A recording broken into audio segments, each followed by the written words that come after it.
Hi hello everyone, welcome to my channel. எல்லோரும் எப்படி இருக்கீங்க? நான் நல்லா இருக்கேன். ஸோ இன்றைக்கி என்ன பார்க்க போகிறோம் அப்படின்னா இன்ஸ்டன்ட் ட்ரெண்டிங் கோகோனட் பொடி தான் நாங்கள் பார்க்க போகிறோம்.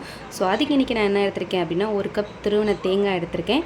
நெக்ஸ்ட் 7 பல் பூண்டை எடுத்திருக்கேன். 2 எனக்கு கருவேப்பிலை எடுத்துருக்கேன். கருவேப்பிலை ஆப்ஷனல் தான், உங்களுக்கு வேணும்னா சேர்த்துக்கோங்க, இல்லைனா நோ ப்ராப்ளம். பட் டேஸ்ட் நல்லா தான் இருக்கும். இந்த பக்கம் நம்ம பேன் சூடானதும் எண்ணெய் எதுவுமே தேவை கிடையாது. நம்ம டேரெக்டாக நம்ம திருவி வச்சுருக்க தேங்காவை நம்ம அதில் ஆட் பண்ணி நல்லா மிக்ஸ் பண்ணி விட்டுறலாம். நம்ம மிக்ஸ் பண்ணிகிட்டு இருக்கிறப்பவே அந்த ஸ்மெல், கோகோனட் அந்த ஸ்மெல்லு, ஆயிலு நல்லா வரும். இது லோ ஃப்ளேமில் வச்சே நீங்கள் மிக்ஸ் பண்ணி விட்டுட்டே இருங்க. ஹையில் வச்சுட்டிங்க அப்படின்னா அடி பிடிக்கிற மாதிரி ஆயிரும். இப்போ நான் காட்டுறேன் பாருங்கள். ஃபஸ்ட்டு நான் காட்டினதுக்கும் இப்போ இருக்கிற கலருக்கும் கொஞ்சம் டிஃப்ரென்ஸ் இருக்கும்.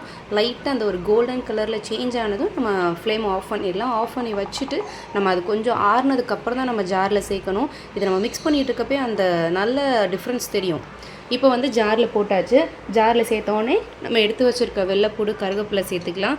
காரத்துக்கு நான் வத்தப்பொடி எடுத்துருக்கேன். வத்தப்பொடி 1 டேபிள் ஸ்பூனுக்கு கொஞ்சம் கம்மியாக தான் எடுத்திருப்பேன்.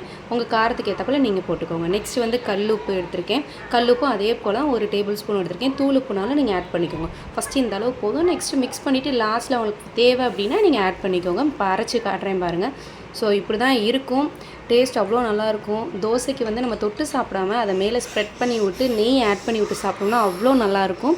ஸோ நீங்களும் இந்த ரெசிபி செஞ்சு பாருங்கள். ஒரு இன்ஸ்டண்ட்டாக செய்யணுன்னா டக்குன்னு இதை செஞ்சிடலாம். பிடிச்சிருந்துச்சா லைக் பண்ணுங்கள், ஷேர் பண்ணுங்கள், மறக்காமல் சப்ஸ்கிரைப் பண்ணிடுங்க. எப்படி இருக்குங்க கமெண்ட் பாக்ஸில் சொல்லிடுங்க. தேங்க்யூ. டட்டா பாய்.